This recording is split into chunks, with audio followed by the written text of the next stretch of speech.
بسم اللہ الرحمن الرحیم. ناظرین محترم، میں ہوں عرفان محمود برق، جس نے فتنہ قادیانیت پر لا تعداد لعنتیں بھیج کر سچے دین اسلام کو قبول کر لیا. اس وقت میں موجود ہوں محترم جناب Ghulam Mustafa Chaudhry, advocate supreme court, صدر ختم نبوت لارڈز فورم پاکستان، ان کے آفس میں. آپ نے دیکھا کہ چیف جسٹس صاحب نے قاضی فائز عیسیٰ نے چند دن پہلے قادیانیوں کی فیور میں ایک فیصلہ دیا، جس میں قادیانی جس نے بدبخت نے قرآن پاک کی تفسیر کو اس نے ڈسٹریبیوٹ کیا، جس کی پداش میں اس پہ FIR ہوئی، لیکن چیف جسٹس نے اس کی فیور کی اور قادیانی کو اس نے رہائی دے دی. اس والے سے ہماری پوری پاکستانی قوم کے اندر ایک تشویش کی لہر پائی جاتی ہے، غم و غصے کی لہر پائی جاتی ہے کہ قادیانی جو کہ کائنات کے بدترین کافر ہیں، جنہیں ہمارے پوری امت مسلمہ جن کو کافر کہتی ہے، اور پاکستان کے اندر جن کے خلاف جو 74 میں تحریک چلی، جس کی پداش میں ہماری پارلیمنٹ نے قادیانیوں کو 74 میں غیر مسلم اقلیت یعنی کہ کافر قرار دے دیا. اس کے بعد قادیانیوں کے خلاف 84 کے اندر ختم نبوت کی تحریک چلی، جس کے اندر قادیانیوں کو شاعر اسلامی استعمال کرنے پر پابندی لگا دی گئی، جس کے تحت کوئی بھی قادیانی خود کو مسلمان ظاہر نہیں کر سکتا اور نہ کسی مسلمان کو پریچنگ کر سکتا ہے، اور کوئی بھی ایسی ایکٹیویٹیز جس سے وہ مسلمان شو ہو، شاعر اسلامی کی توہین کرے، وہ بالکل نہیں کر سکتا. اگر وہ کرے گا تو پاکستان کا قانون ہے 298BC کے تحت اس پہ FIR درج کی جائے گی. اس کے بعد الحمدللہ ہمارے سے پہلے بھی ہمارے کابرین نے ختم نبوت کے پہرے کے لیے جانیں دی ہیں، مال دیا ہے. 53 کے اندر ختم نبوت کی تحریک کے اندر 10,000 مسلمانوں نے جام شہادت نوش کی ہے. ختم نبوت کا معاملہ انتہائی سینسٹیو ہے، قادیانی کائنات کے بدترین کافر ہیں. تو میں آج اس والے سے چوہدری صاحب سے یہ پوچھوں گا کہ جب قادیانیوں کے خلاف یہ قوانین موجود ہیں، سپریم کورٹ کے فیصلے ہیں، 1993 SCMR ظہیر الدین بنام سرکار فل بینچ نے قادیانیوں کے بارے میں بڑا بہترین فیصلہ دیا کہ قادیانی خود کو مسلمان نہیں ظاہر کر سکتے. اسی طرح آپ کی فیڈرل شریعت کورٹ نے، اسی طرح آپ کی ہائی کورٹس نے جب قادیانیوں کی تمام ان کے باتیں دیکھنے سننے کے بعد بڑے تاریخ ساز قسم کے فیصلے دیے، تو پھر چیف جسٹس نے کس بیس پہ قادیانیوں کی فیور کی ہے؟ اس والے سے میں قانونی پہلوؤں پہ روشنی ڈالنے کے لیے چوہدری صاحب سے پوچھوں گا کہ اس پہ آپ سر کیا کہتے ہیں؟ بسم اللہ الرحمن الرحیم، والصلاۃ والسلام علی خاتم النبیین. محترم عرفان برق صاحب، آپ کا بہت شکریہ، آپ نے موقع دیا. کچھ ایسے حالات اس فیصلے کے بعد پیدا ہو گئے کہ ہر بندہ جو ہے وہ ایک انتہائی پریشانی کے عالم میں ہے کہ یہ کیا فیصلہ ہو گیا. قادیانیوں کو فری ہینڈ مل گیا، کیا وہ اپنی دن رات جو ہے عبادت بھی کرتے رہیں گے، اپنے معاملات جو چلاتے رہیں گے، اپنے جو ایک ان کا ایسا مذہب جو ہے جس کے اوپر قانون میں آئین میں پابندی ہے، اس کی ترویج کرتے رہیں گے، اپنی کتابیں اپنی تفاسیر چھاپتے رہیں گے. تو ایسی صورتحال میں میں آپ کو عرض کر دوں کہ حقائق اس طرح پہ ہیں کہ قادیانیوں کے خلاف ایک مقدمہ تھانہ چنیوٹ میں درج ہوتا ہے، چناب نگر. یہ کاپی میرے پاس ہے، اگر آپ کا کیمرہ مین دکھا سکے. یہ ایک مقدمہ درج ہوتا ہے امتناع قادیانیت آرڈیننس کے تحت، اور اس کے بعد قرآن پاک کی توہین کے بارے میں، اور جو قرآن پاک کی پرنٹنگ کا قانون اس کی وائلیشن کے بارے میں یہ پرچہ درج ہوتا ہے. جس کے بعد اس پرچے کے بعد اس موضوع یہ ایک اصل میں واقعہ یہ ہوتا ہے کہ نصرت جہاں کالج جو ہے یہ ادھر آپ کے چناب نگر میں، وہاں پہ 7 مارچ 2019 کو ایک فنکشن ہوتا ہے جس میں مختلف جو ہے قادیانی اپنے ایونٹ کرتے ہیں، جس میں تفسیر صغیر کے نام سے جو قادیانیوں کی ایک تفسیر ہے، جس کو باقاعدہ گورنمنٹ آف پنجاب نے اپنے نوٹیفکیشن کے تحت بین کیا ہوا ہے. اس کو آپ کا کیمرہ مین دکھائے کہ یہ نوٹیفکیشن ہے حکومت پنجاب کا، جس کے تحت اس تفسیر صغیر کو بین کر دیا گیا ہے.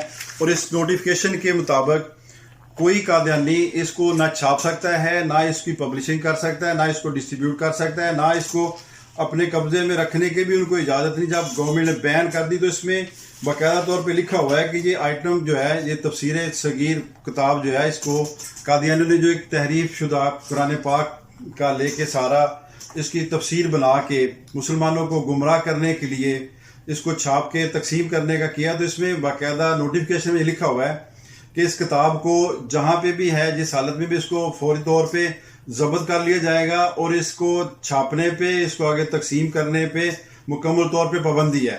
تو اس فنکشن میں انہوں نے عرفان صاحب وہاں پہ بچوں کو کتابیں یہ تقسیم کی تفسیر صغیر کے نام سے، اور اس کی باقاعدہ انہوں نے ترویج بھی کی. تو یہ جو قادیانی جس کی ضمانت سپریم کورٹ نے لی ہے یہ اس ادارے کا سربراہ ہے.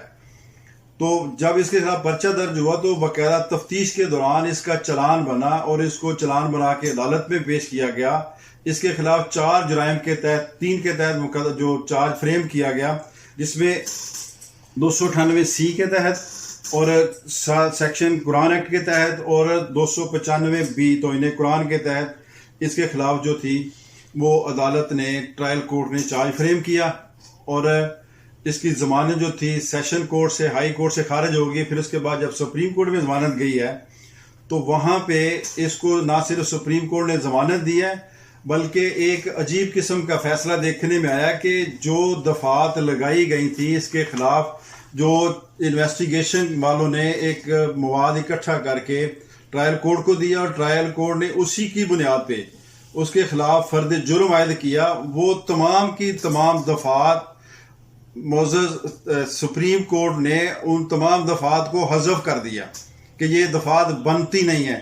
ایک نئی دفعہ انٹروڈیوس کر کے اس میں اس کو کہا جی کہ اس میں 5 سال اس کے 6 سال سزا ہے تو یہ 6 ماہ سزا ہے، 6 ماہ سے زیادہ یہ گزار چکا ہے، اس کو بیل گرانٹ کر دی گئی. تو ان حالات میں ایک کیس کا تو بالکل ٹرائل بھی ختم ہو گیا. حالانکہ ایسا نہیں ہوتا. جو عدالت ضمانت دیتی ہے وہ صرف اس کی حد تک ضمانت دیتی کہ کیا کوئی میلا فائڈی ہے، کوئی بدنشتی ہے یا کیس میں کوئی کسی قسم کا ڈاؤٹ پایا جاتا ہے. جب ایک برآمدگی ہوتی ہے، چیز سامنے آ جاتی تو اس میں تو کوئی شک والی بات نہیں رہ جاتی. اور مدعی کا یا گواہان کا تو اس کے ساتھ کوئی دشمنی کوئی نہیں، کوئی بدنشتی کسی قسم کی کوئی نہیں. جب مواد پکڑا گیا، کیس ڈاکومنٹری ثابت ہو گیا تو پھر سپریم کورٹ کو اس کے تمام دفعات ختم کر کے ایکسٹرا فیور دینے سے معاملہ کافی جو ہے نا مشکوک ہو جاتا ہے. اور کبھی بھی ایسا نہیں فیصلہ ہم نے دیکھا کہ ٹرائل کورٹ کی جو جورسڈکشن ہے، جو ٹرائل کورٹ کا کام ہے، وہ عدالت جو ہے بیل لینے والی عدالت ہے یا اپیلٹ کورٹ ہے وہ انجام دے دے. یہ تو معاملہ ٹرائل کا تھا. ایویڈنس آتی ہے، ایویڈنس میں ثابت کرتے اپنا کیس. اگر نہیں ثابت ہوتا تو بری ہو جاتا. تو ضمانت کے فیصلے میں ہی اس کو کر دیا گیا. اور ایک جو ان کی پٹیشن تھی سال نگرانی کی جس میں کہ یہ دفعات نہیں بنتی یہ بنتی ہے، یہ تو فیصلہ ٹرائل کورٹ کا تھا. تو اس کیس میں اگر دیکھا جائے تو ڈاکومنٹ کے لحاظ سے جو مواد وہاں پہ موجود ہے، جو برآمدگیاں کی گئی ہیں، جو گواہان کے بیانات ہے، مدعی کا اپنا موقف ہے، ان تمام کو دیکھ کے جو جرائم جن کے فرد جرم عائد کیا تھا وہ بنتے ہیں. تو ان حالات میں اس فیصلے کے خلاف جو بھی لیگل ریمیڈی ہے کہ نگرانی کی ریویو کی شکل میں، نظر ثانی کی شکل میں، وہ انشاءاللہ ہوگی اور یہ فیصلہ ریورس ہوگا. اور اس کو ہونا چاہیے. اگر یہ فیصلہ انٹیکٹ رہے گا تو اس سے بہت سارے معاملات خراب ہوں گے اور بہت سارے جو کیسز چل رہے ہیں قادیانیوں کے خلاف وہ سارے ختم ہو جائیں گے. اس فیصلے میں یہ کہا گیا کہ جی قادیانیوں کو یا کسی بندے کو آئین تحفظ دیتا ہے کہ وہ اپنا جون سا مذہب اختیار کرے. اس کو فنڈامنٹل رائٹس ہے اس کے، جہاں اس کو یہ فنڈامنٹل رائٹ دیے جاتے ہیں وہاں اس چیز کو بھی منع کیا جاتا ہے کہ دوسرے کے مذہبی جذبات کو مجروح نہیں کرنا. دوسرا کروں گا، قادیانیوں کا اس پہ عقیدہ ہے کہ نعوذ باللہ وہ کہتے ہیں کہ دنیا میں دوبارہ محمد آ گئے. اور مرزا قادیانی کذاب کے بارے میں یہ ہرزہ سرائی کرتے ہیں کہ دنیا میں پھر سے محمد بن کے آیا. اور معاذ اللہ مرزے نے یہ بات لکھی، تذکرے کے اندر موجود ہے، آپ کو پتا ہے انا انزلناہ قریبا من القادیان، کہ ہم نے قرآن پاک کو قادیان کے قریب اتارا ہے. تو جب اس قسم کی باتیں پبلک میں آئیں گی تو کیا لوگ برداشت کریں گے سر؟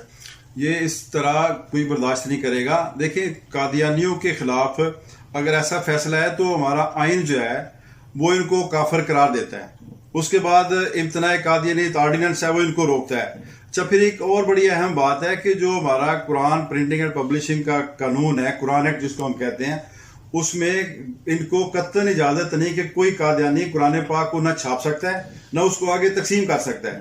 تو اس کے لیے باقاعدہ جو پرنٹ کرنے والا ہے اس سے باقاعدہ طور پہ گورنمنٹ ایک ایفیڈیوٹ لیتی ہے، اس کو ایک بیان الفی دینا پڑتا ہے کہ میرا تعلق قادیانیت سے نہیں ہے.